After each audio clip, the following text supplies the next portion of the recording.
Assalamualaikum warahmatullahi wabarakatuh. Perkenalkan, nama saya Aldi Apriana. Saya dari Studi Akuntansi Perpajakan dan saya di kelas D.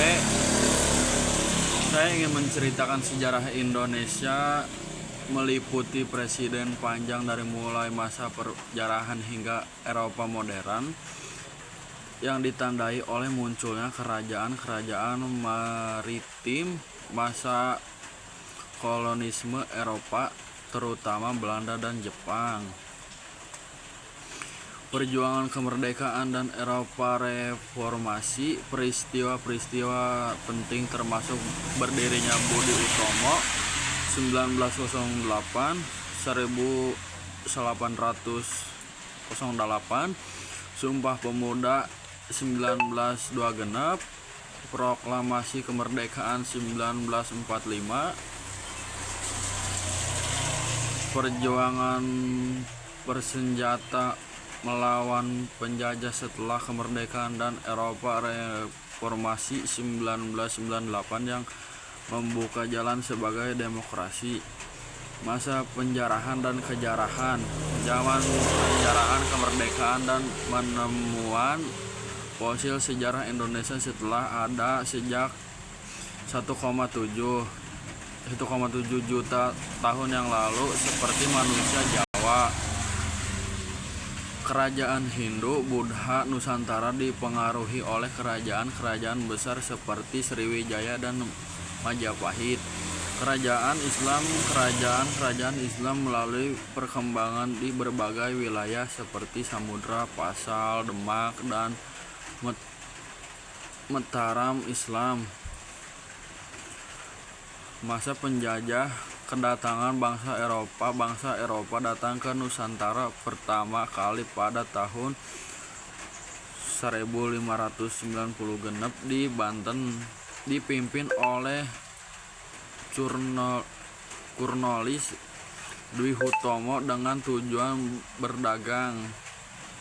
Pendirian VOC tahun 1602, Belanda mendirikan Parleondi OCT Lindense Kompion VOC untuk memonopoli perdagangan rempah-rempah dan menguasai wilayah.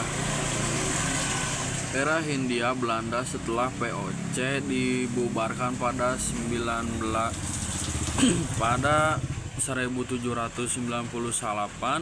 wilayah kekuasaan digantikan oleh pemerintah Hindia Belanda di masa ditandai dengan kebijakan kerja paksa, kerja rodi yang menyusunkan rakyat.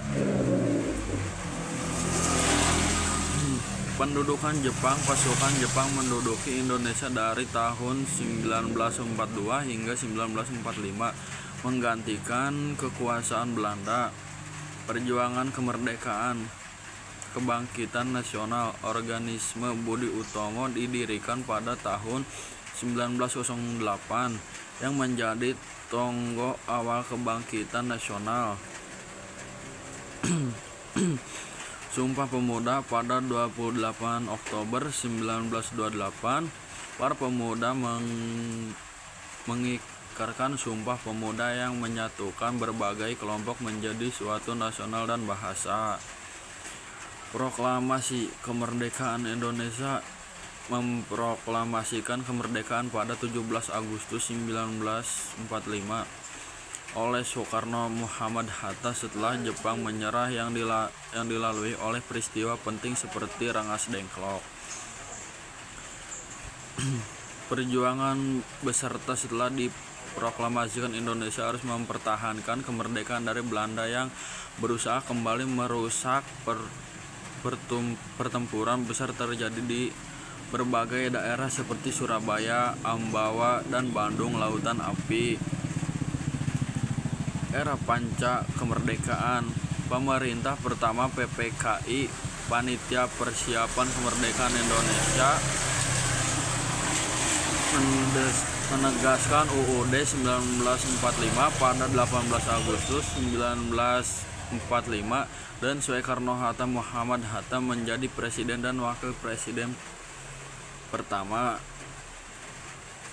Orde Lama dan Orde Baru. Setelah masa perjuangan bersenjata, Indonesia mengalami periode pemerintah Orde Lama di bawah Presiden Soekarno. Lalu berilah ke Orde Baru di bawah Presiden Soeharto. Era reformasi dimulai pada tahun 1998 dengan runtuhnya Orde Baru yang ditandai dengan pengetahuan demokrasi, pemakaian wilayah, dan pemilu presiden secara langsung. Oke, pesan dari saya Aldi Afriana. Terima kasih. Wassalamualaikum warahmatullahi wabarakatuh.